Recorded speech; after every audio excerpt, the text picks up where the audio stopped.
Welcome back to Vishalakshi Kannadathi YouTube channel. ನಟ ವಿಜಯ್ ಸೂರ್ಯ ಅವರು big boss Kannada season 12ಕ್ಕೆ ಸ್ಪರ್ಧಿಯಾಗಿ ಹೋಗಲಿದ್ದಾರೆ ಎಂಬ ಸುದ್ದಿ ಹಬ್ಬಿದೆ. ಇದೇ ವೇಳೆ ತಮ್ಮ ಡಿವೋರ್ಸ್ ಸುದ್ದಿಯ ಬಗ್ಗೆಯೂ ಸ್ಪಷ್ಟನೆ ನೀಡಿರುವ ಅವರು ಸೋಷಿಯಲ್ ಮೀಡಿಯಾದಿಂದ ಪತ್ನಿ ಫೋಟೋ ಡಿಲೀಟ್ ಮಾಡಿದ್ಯಾಕೆ ಎನ್ನುವ ಬಗ್ಗೆ ಸ್ಪಷ್ಟನೆ ಕೊಟ್ಟಿದ್ದಾರೆ. ಇಂದು ಸೆಪ್ಟೆಂಬರ್ 28ರಿಂದ ಬಿಗ್ ಬಾಸ್ ಕನ್ನಡ ಸೀಸನ್ 12ರ ಶೋ ಆರಂಭವಾಗಲಿದೆ. ಈ ಶೋಗೆ ದೃಷ್ಟಿಬಟ್ಟು ದತ್ತ ಬೈ ವಿಜಯ್ ಸೂರ್ಯ ಕೂಡ ಹೋಗಲಿದ್ದಾರೆ ಎನ್ನುವ ಸುದ್ದಿ ಇದೆ.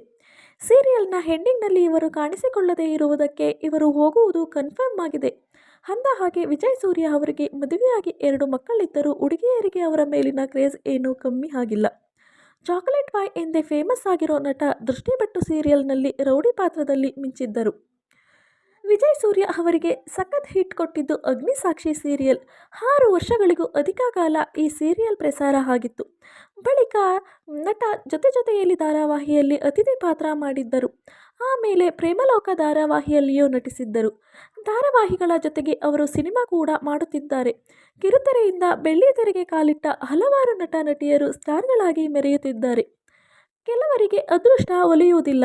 ಹಾಗೆಯೇ ವಿಜಯ್ ಸೂರ್ಯ ಅವರು ಬೆಳ್ಳಿತೆರೆಗೆ ಕಾಲಿಟ್ಟರು ಮತ್ತೆ ಕಿರುತೆರೆಯತ್ತ ಮುಖ ಮಾಡಿದ್ದಾರೆ. ಇನ್ನು ಮೊದಲೇ ಹೇಳಿದಂತೆ ವಿಜಯ್ ಸೂರ್ಯ ಅವರಿಗೆ ಮದುವೆಯಾಗಿ 2 ಮಕ್ಕಳಿದ್ದಾರೆ. ಪತ್ನಿ ಚೈತ್ರ ಹಾಗೂ ಮಕ್ಕಳ ಹೆಸರು ಸೋಹನ್ ಸೂರ್ಯ ಮತ್ತು ಕಾರ್ತಿಕೇಯ ಸೂರ್ಯ. ಗುಳಿಕನ್ನೆ ಚೆಲುವ ಎನಿಸಿಕೊಂಡಿರುವ ವಿಜಯ್ ಸೂರ್ಯ ತಮ್ಮ ನಟನೆಯಿಂದ ಎಷ್ಟು ಫೇಮಸ್ಸೋ ಅಷ್ಟೇ ಅವರೊಬ್ಬರು ಪರ್ಫೆಕ್ಟ್ ಫ್ಯಾಮಿಲಿ ಮ್ಯಾನ್ ಆಗಿಯೂ ಜನಪ್ರಿಯತೆ ಪಡೆದಿದ್ದಾರೆ. ತಮ್ಮ ತಾಯಿ ತೋರಿಸಿದ ಹುಡುಗಿಯನ್ನೇ ಮದುವೆಯಾಗಿರುವ ವಿಜಯ್ 2 ಮುದ್ದಾದ ಗಂಡು ಮಕ್ಕಳ ತಂದೆ ಕೂಡ ಹೌದು. ಒಟ್ಟಿನಲ್ಲಿ ಹೇಳೋದಾದರೆ ಇವರದ್ದು ಹ್ಯಾಪಿ ಫ್ಯಾಮಿಲಿ. ಆದರೆ ಕೆಲ ತಿಂಗಳ ಹಿಂದೆ ವಿಜಯ್ ಸೂರ್ಯ ಅವರು ಡಿವೋರ್ಸ್ ಆಗುತ್ತಿದ್ದಾರೆ, ದಾಂಪತ್ಯ ಜೀವನದಲ್ಲಿ ಬಿರುಕು ಮೂಡಿದೆ ಎಂದೆಲ್ಲ ಸುದ್ದಿಯಾಗಿತ್ತು. ಅದಕ್ಕೆ ಇದೀಗ ಸಂದರ್ಶನವೊಂದರಲ್ಲಿ ವಿಜಯ್ ಸೂರ್ಯ ಅವರು ಈ ಬಗ್ಗೆ ಮಾತನಾಡಿದ್ದಾರೆ. ಈ ಸುದ್ದಿ ಹುಟ್ಟಲು ಕಾರಣ ತಮ್ಮ ಸೋಷಿಯಲ್ ಮೀಡಿಯಾದಲ್ಲಿ ಅವರು ಎಲ್ಲರ ಫೋಟೋ ತೆಗೆದು ಹಾಕಿದ್ದು. ಇದಕ್ಕೆ ಕಾರಣವೂ ಇದೆ.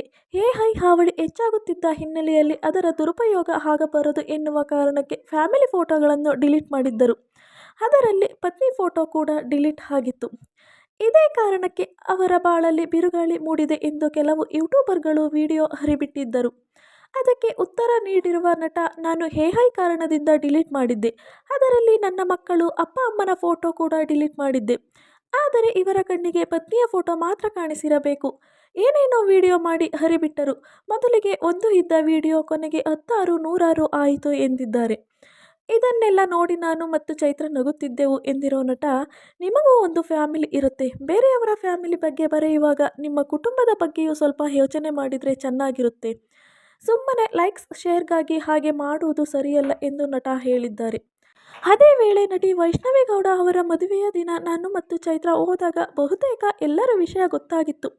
ಸುಳ್ಳು ಸುದ್ದಿ ಹರಿದಾಡಿದ್ದು ತಿಳಿಯಿತೋ ಏನೋ, ಆಗ ಎಲ್ಲರೂ ಸುಮ್ಮನಾದರು ಎಂದಿರೋ ನಟ, ಸುಖ ಸುಮ್ಮನೆಯಿಂದ ಸುದ್ದಿ ಹರಡುವ ಬಗ್ಗೆ ನೋವನ್ನು ತೋಡಿಕೊಂಡಿದ್ದಾರೆ. ಈ ಹಿಂದೆ ನೀಡಿದ್ದ ಸಂದರ್ಶನದಲ್ಲಿ ವಿಜಯ್ ಸೂರ್ಯ ಅವರು ತಮಗೆ ಬಿಗ್ ಬಾಸ್ನಿಂದ ಆಫರ್ ಬಂದಾಗಲೆಲ್ಲ ಬೇರೆ ಕಡೆ ಬ್ಯುಸಿ ಇರ್ತಿದ್ದೆ, ಅದಕ್ಕೆ ಹೋಗಲು ಆಗ್ತಿರ್ಲಿಲ್ಲ ಎಂದಿದ್ದರು. ಕೊನೆಗೆ ಒಂದೊಮ್ಮೆ ಬಿಗ್ ಬಾಸ್ನಿಂದ ಆಫರ್ ಬಂದು ನಿಮಗೆ 10 ಕನ್ನಡದ ನಟಿಯರನ್ನು ಆಯ್ಕೆ ಮಾಡಲು ಅವಕಾಶ ಕೊಟ್ಟರೆ ಯಾರನ್ನು ಮಾಡುತ್ತೀರಾ ಎಂದು ಪ್ರಶ್ನೆ ಎದುರಾಗಿತ್ತು. ಅದಕ್ಕೆ ವಿಜಯ್ ಸೂರ್ಯ ಅವರು, ಅಂಥದ್ದೊಂದು ಆಸೆ ಫ್ಯಾಂಟಸಿ ಎಲ್ಲ ತುಂಬ ಹಿಂದೆ ಹೊರಟು ಹೋಗಿದೆ ಎಂದರು. ಆದರೆ ಬಿಗ್ ಬಾಸ್ ಟಾಸ್ಕ್ ಕೊಟ್ಟ ಮೇಲೆ ಮಾಡಲೇಬೇಕು ಎಂದಾಗ ನಗುತ್ತಲೇ 9 ಜನರ ಹೆಣ್ಣು ಮಕ್ಕಳ ಮಧ್ಯೆ ನಾನೇನು ಮಾಡಲಿ ಎಂದು ಪ್ರಶ್ನಿಸಿದರು. ಕೊನೆಗೆ ಬಿಗ್ ಬಾಸ್ ಅಂದ ಮೇಲೆ ಟಾಸ್ಕ್ ಪೂರ್ತಿ ಮಾಡಲೇಬೇಕಲ್ವಾ ಎಂಬ ಪ್ರಶ್ನೆ ಬಂತು. ಆಗ ವಿಜಯ್ ಸೂರ್ಯ ಅವರು ಒಂದು ಕ್ಷಣ ಯೋಚಿಸಿ, ನನಗೆ ಎಲ್ಲ ತುಂಬ ಹಳೆಯ ಹೀರೋಯಿನ್ಗಳನ್ನು ಕರೆಸುವ ಆಸೆ ತುಂಬ ಇದೆ, ಅವರಿಂದ ನಾಲೆಡ್ಜ್ ಪಡೆದುಕೊಳ್ಳಬಹುದು ಎಂದಿದ್ದರು. ಹೀಗೆ ಹೇಳಿ ಪತ್ನಿಗೂ ಹರ್ಟ್ ಆಗದ ಹಾಗೆ ಈಗಿನ ಹೀರೋಯಿನ್ಗಳ ಹೆಸರನ್ನು ಹೇಳದೆ ಜಾಣ್ಮೆಯಿಂದ ನುಡಿಸಿಕೊಂಡಿದ್ದರು. ಸೊ ಈ ವಿಡಿಯೋ ಇಷ್ಟ ಆಗಿದ್ರೆ ಲೈಕ್ ಮಾಡಿ, ಶೇರ್ ಮಾಡಿ ಮತ್ತು ನಿಮ್ಮ ಅನಿಸಿಕೆ ಅಭಿಪ್ರಾಯಗಳನ್ನ ಕಮೆಂಟ್ ಮೂಲಕ ತಿಳಿಸಿ. ಹಾಗೆ ಇನ್ನು ಯಾರು ವಿಶಾಲಾಕ್ಷಿ ಕನ್ನಡತಿ ಯೂಟ್ಯೂಬ್ ಚಾನಲ್ನ ಸಬ್ಸ್ಕ್ರೈಬ್ ಮಾಡ್ಕೊಂಡಿಲ್ಲ, ದಯವಿಟ್ಟು ಚಾನಲ್ನ ಸಬ್ಸ್ಕ್ರೈಬ್ ಮಾಡ್ಕೊಳ್ಳಿ. Thank you.